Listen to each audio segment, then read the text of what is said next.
Hello guys, magandang umaga, magandang tanghali. So nandito ako sa bahay namin sa bundok. May dala akong seedling kanina. Ito itatanim natin. Ito po ay ano, ah, dates. Seedling ng dates. Ito po ay bininhi ko.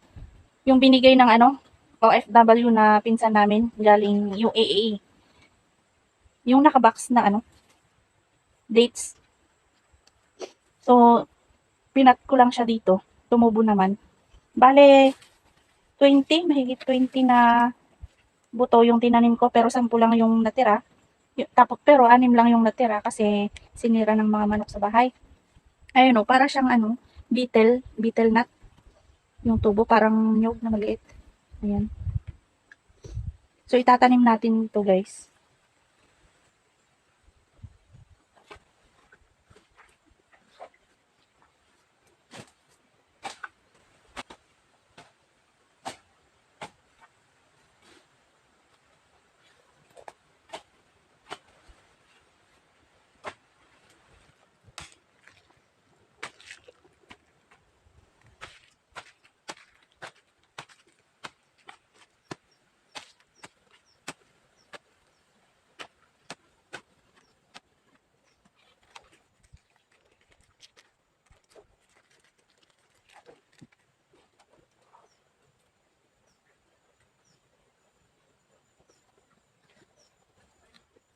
Sana mabuhay to guys.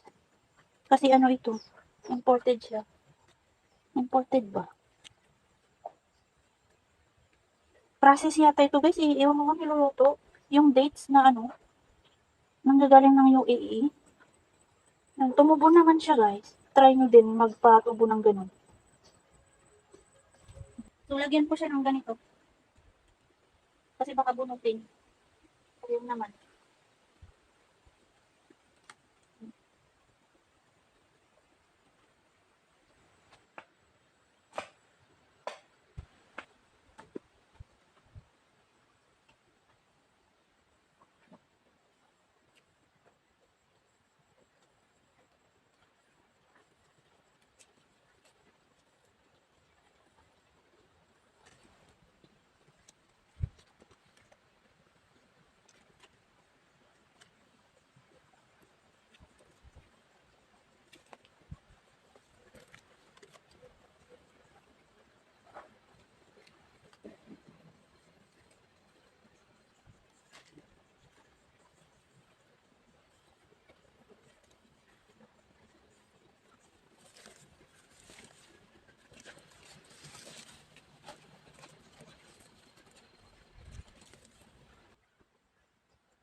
Pangatlo na to.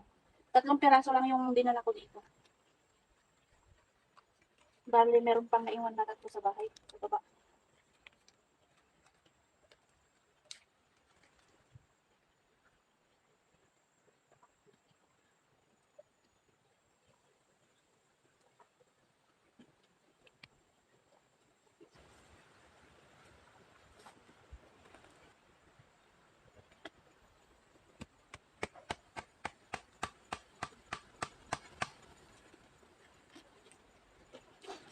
Lalagay natin to kasi para alam nilang may tinanim tayo dito.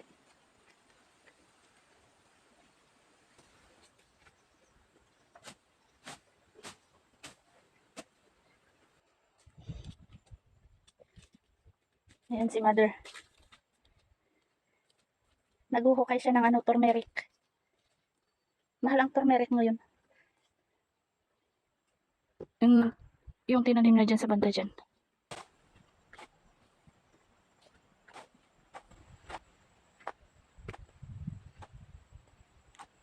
Meron akong dalang abyo. Yung yellow star apple po ito.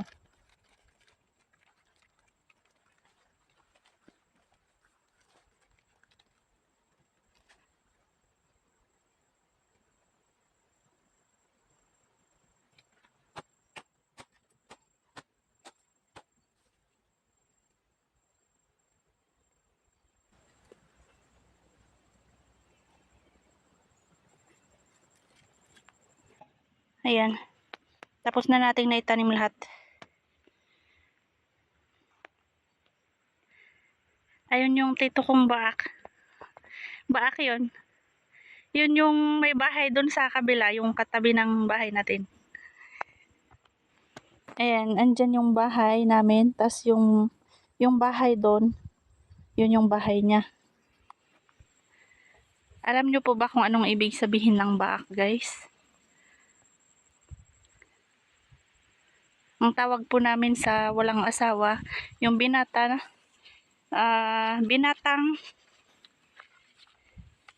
walang asawa, yun ay baak.